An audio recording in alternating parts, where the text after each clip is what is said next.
Yes. What is good, my people? Welcome back to Computer Music Academy's weekly homework podcast. I'm your host, Tashira Say. Thank you for watching and thank you for listening. Welcome to week 71 of the weekly homework assignment / podcast. Shout out to my man Fields for that intro, using it for a couple of more weeks, and moving on to something else. What are we doing this week? Well, we have a lot of respect for each other at CMA. Those who are active in the community, let me say that, who are active in the community, who are constantly participating with the homework assignment and the podcast. We have a lot of respect for each other. And that's one thing I'm very happy, very proud of, is I wanted to build a community that supports and builds each other, as opposed to a lot of communities that I've seen that just tear each other down. It's just based all on BS and politics, and I'm better than you, and I run the board, so I'm going to say what goes, blah, blah, blah. We've all seen it. But I'm happy to say that we are a community of respect and, mutual love and wanting to see each other succeed. With that said, we did a couple of newer assignments this year called the Mimic. It is basically where I will post somebody up. We're going to do Timberland. We're going to do, who else do we do? Rick Rubin. And you try to make it be in that particular person's style. Well, this week I decided to have the people mimic the people. So we're actually pick somebody in the community that you really like their style and try to recreate a song or create a song in that person's style.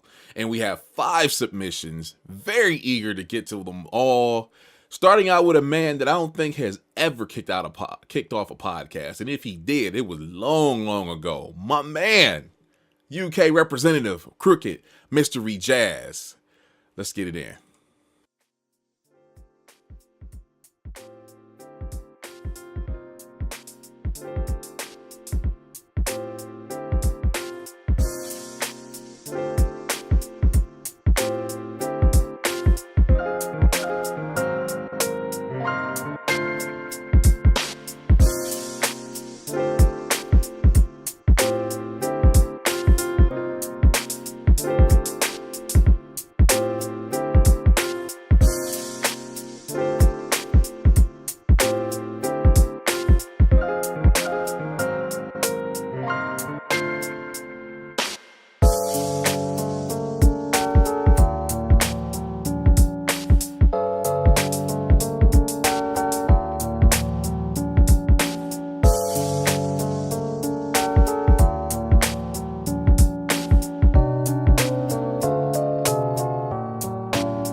Yes. Now that is how you kick off a Mimic podcast. Man, that was dope. Now, if you didn't pick up on it, you're not paying close attention to what's happening at CMA if you didn't pick up who Jazz was mimicking. That was obviously Taurus Beats. Come on, man. That was beautiful. So let's break down what happened. Taurus normally has, or at least as of late, he has the fade in and the fade out. Done. Nice piano stylings and even a lot of freestylings and whatnot. Done. Even though it was a sample, it definitely feels like it was a sample. It might have been something that Jazz actually played, then sampled and went and chopped it up. Either way, beautiful. Now, a couple of things, and this is nothing bad to say about the track at all. Missing a bass line, because we know that Taurus does great bass lines when it comes to his stuff. And I'm pretty sure there's some people who will build the drums, build the bass line, and then build, the sample or the other elements. If I had to call it, I think Taurus actually does probably his drums first, plays his piano and samples or whatever, and then lays the bass line according to what he played. I'm just guessing at that. But man, that was really nice with what he did. The last thing I want to say, that's slightly different to what Taurus will do, is the drums are a little heavier. They stand out a little bit more. They have a little bit more snap, a little bit more kick. Once again, nothing bad to Jazz and nothing bad to the track, but definitely if that's one of the things, couple of the things that's missing. But as far as I'm going to try to mimic Taurus. Seriously, dude, that was great. Beautiful. Thank you, sir. All right, moving on to our man, number 2. Always. DJ Lockturnal. Let's get it in.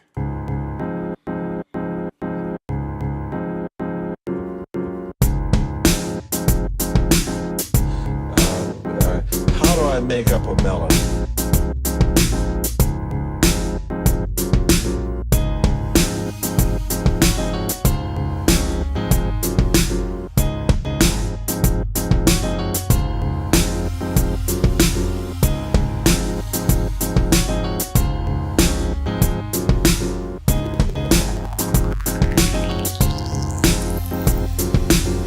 Capture or some image or make you or me feel something. This is what great jazz musicians do. Make you or me feel something.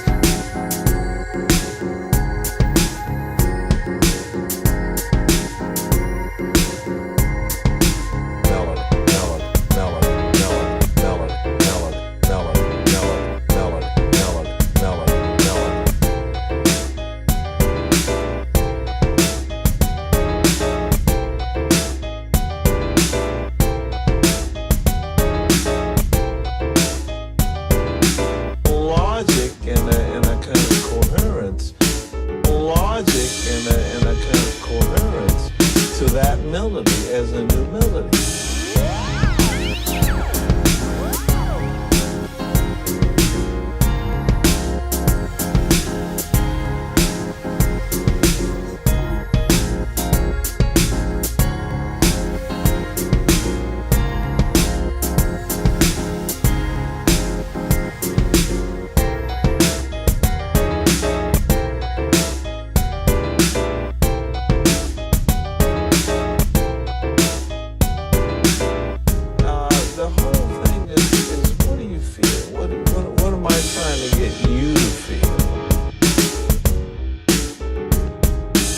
I'm trying to say something to you musically.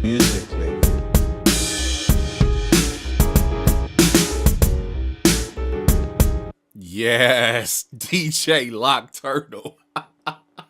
My man. Yo, if you didn't pick up on it, and even if he didn't say it, I would still kind of pick up on it. I would at least take a guess at it.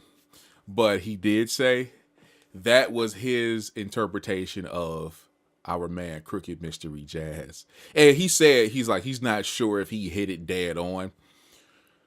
Drum wise, and not just drum sounds, but drum pattern wise, maybe not.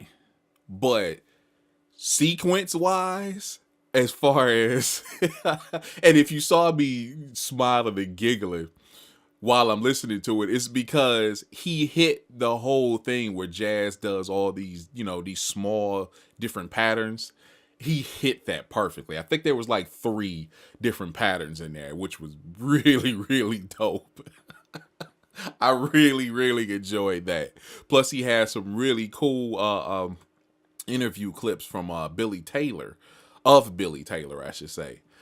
But and also used the Dave Brubeck song to sample. But I honestly, I like that. I like that a lot. And as I've said many, many times, Locke is easily becoming my favorite story of the year. As far as somebody coming to CMA, number one, having very little experience on making beats before getting to CMA, and then just what he's done over the last few months of the podcast and the assignment.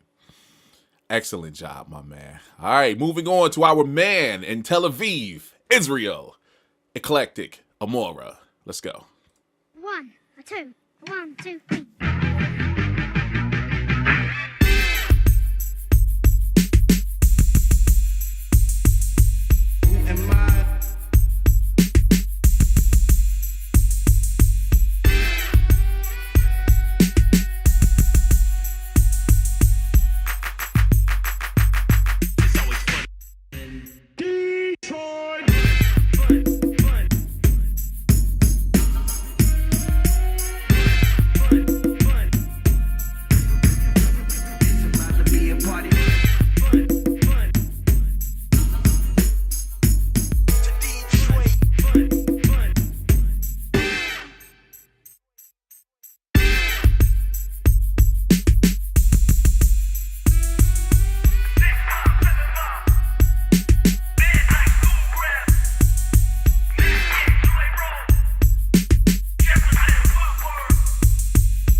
Where am I? Double negative.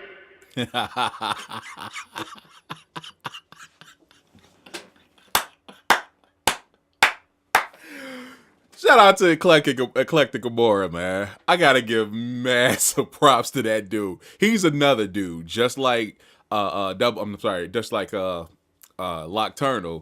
Not much beat experience coming into CMA, but over the last few weeks, he's been with us just about a month now. He's coming up, either this week or next week would be a month if I'm not mistaken. And dude, again, listen to that first couple of assignments and listen to every assignment since then, and he has progressed each week. That was good. I got to give it to him. And he said that at the very end of the submission that he revealed who he was mimicking, and that was for Double Negative. So shout out for that. Number one, I like where he went. I could be wrong, but I want to say he used Esham.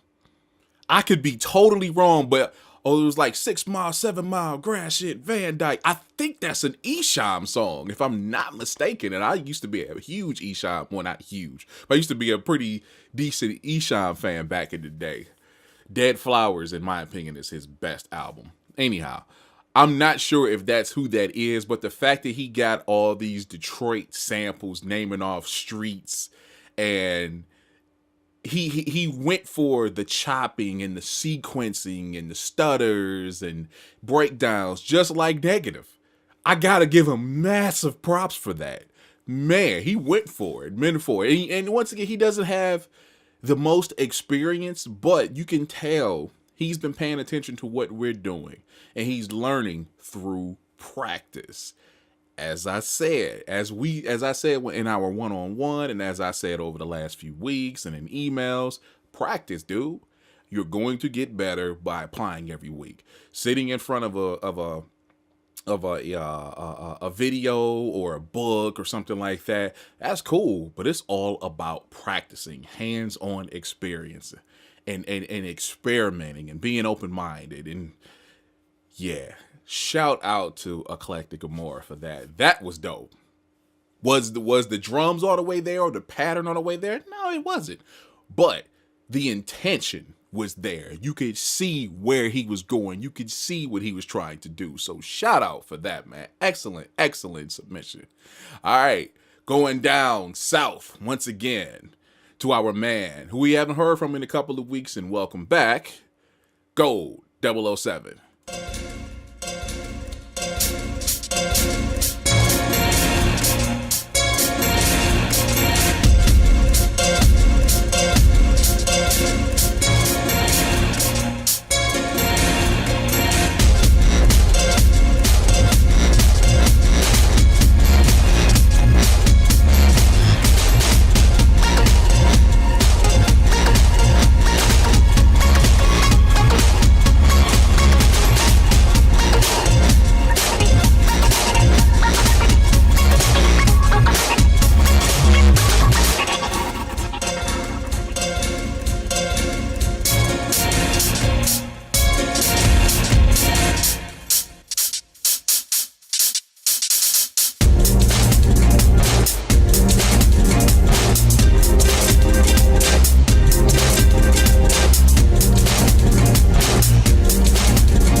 Go 007 doing his thing.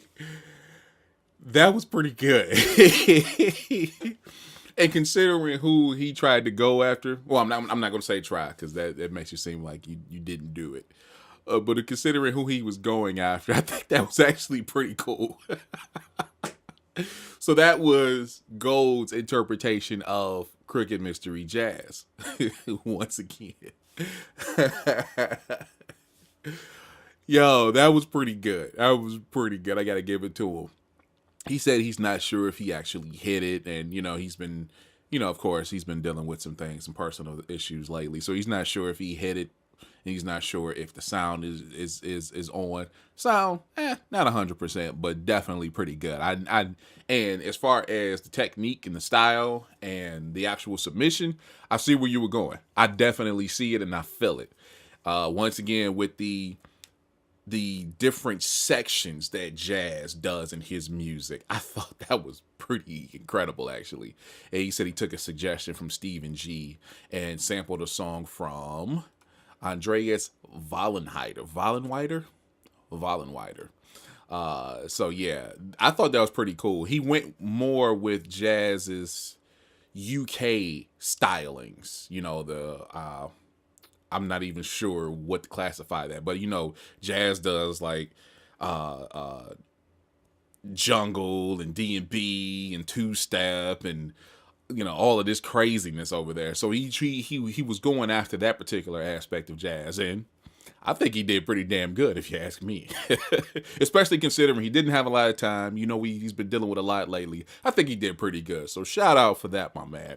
And now to the final submission of the week, a gentleman who has been mimicked in the podcast. I'm very interested to see where he goes with this one. Our man, Double Negative. Let's go.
Double Negative, closing out week 71 of the weekly homework assignment / podcast.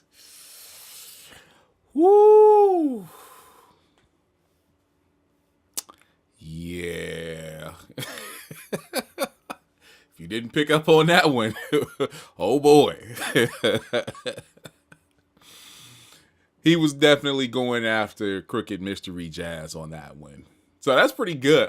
If I'm not mistaken, that would be 3 people going after Jazz this week. Not bad.